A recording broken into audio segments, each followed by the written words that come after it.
The Consumer Product Safety Commission today announced recalls of another 12 dangerous products. 11 of those products were manufactured in Communist China. 9 of those products were recalled for high levels of lead. 8 were children's products. Now, you can find details of the recalls at the Consumer Commission's website. Parents are absolutely outraged and confused by all the toy recalls. Toy brands make 50% of their sales in the holiday period. It's just beginning, and as Christine Romans reports, sales could be much slower this year. Will Americans spend their hard-earned money this season on toys made in China? I think they're going to be a little bit more cautious in the toy aisle. Alan Korn is a safety expert who found 5 recalled toys in his own home. When you have iconic brands like Barbie and Elmo and Dora the Explorer, now you're hitting home. Tens of millions of Chinese-made children's toys were recalled this year for lead paint, dangerous magnets, or other design flaws. Toy brands assure the public their imported toys are now safe. But a recent poll found 9 out of 10 Americans are aware of the lead-tainted product recalls. 70% are now checking labels. More than a third vow to buy fewer toys this season, and 30% say they will not buy toys made in China. People have, in fact, lost confidence in the marketplace, and it's very unfortunate because today you can't even trust some of the major brands of toys out there. Don Mays says toy brands, manufacturers, and regulators have a lot more work to do. The Consumers Union tested toys still on store shelves and found lead in dishware, jewelry, Elmer's glue stick caps, vinyl backpacks, and children's tea sets. Elmer says tests by independent labs show far less lead than reported by Consumers Union. And this hot toy, heavily promoted just last month as a bestseller for Christmas, contains a chemical that metabolizes to the date rape drug. Consumers, frankly, have little choice. At least 80% of imported toys are made in China. $22.3 billion of toys sold last year in the U.S., and today importers are ordering even more from China despite the safety crisis. High-end retailer FAO Schwarz offers toys from Germany, Denmark, and around the world, and sorts toys by country of origin on its website.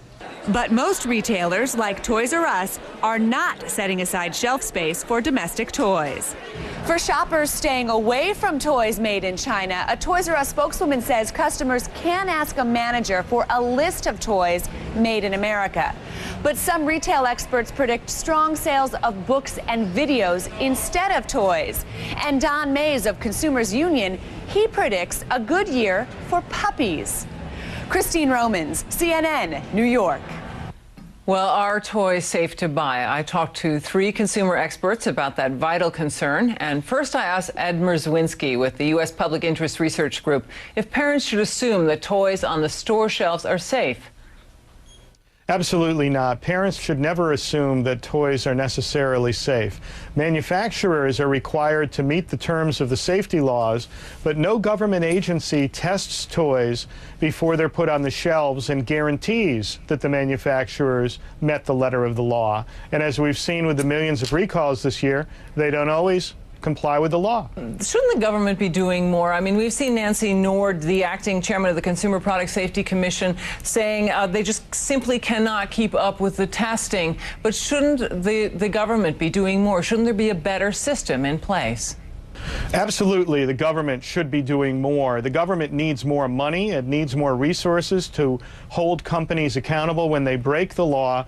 But ultimately, it needs to punish companies that don't do a good job. But I think the companies have failed us. They've stretched their supply chains all the way to China, and the safety links have broken. The government is afraid to go after the companies. Actually, to say it another way, these companies aren't afraid of the government, but they should be. Lori, what do you think about government oversight? We've set up a situation with our trade agreements where we promote the relocation of the production of the toys our kids are going to play with overseas to venues where there's no safety oversight. And then we don't inspect the toys to make sure they are safe when they come back. It's the government's fault in both instances, and it requires changes to our trade policy and changes to our inspection policies, both for domestic and overseas made toys. Let me get to a couple of consumer tips. And Urvashi, I want to turn to you for that. Let's take a look at some of the suggestions that your organization, you're a senior scientist and a policy analyst at Consumer Reports. And let's take a look at some of these tips. So test toys for lead, watch out for magnets, avoid dollar stores, which is very interesting, don't buy metal jewelry, and stay informed. Yeah, I think a lot of people may avoid dollar stores and no-name brands altogether.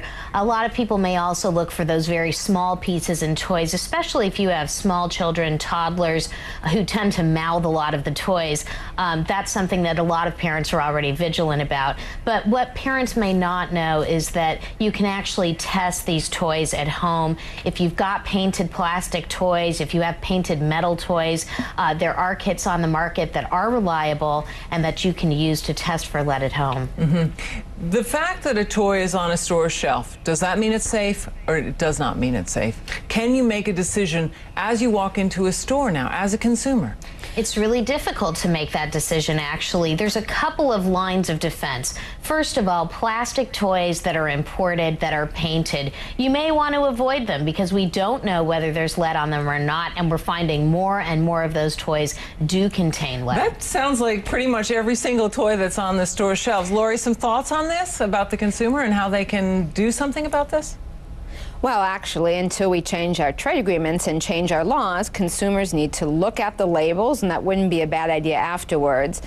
If it's made in the U.S., the probability that, at least because the company would be held liable if they hurt your kid, that they'll be following the rules is higher than goods that are made overseas where you can't sue the company so easily. That said, the trick basically is go online, Google for non-toxic American-made. You're going to get a whole string of toys popping up. Some you can get online. Some will be a list of toys that you can get in your local toy stores, because a lot of producers in the U.S. and some European and other producers have realized that parents really want safe, non-toxic toys, and they're actually doing the production and testing in-house. You can find different samples of toys that way. We've seen the market shift that quickly. Ed, any last thoughts for our viewers out there? Well, I agree with what's been said. ToySafety.net is PIRG's website with tips for parents. I'd also encourage parents to call Congress, call them today, tell them they don't want any lead in their toys and they want a stronger CPSC that will do the job. Thanks very much. Ed Mierzwinski, Urvashi Rangan, and Lori Wallach. Thank you all for being here. Thank you. Thank you. Thank you, too.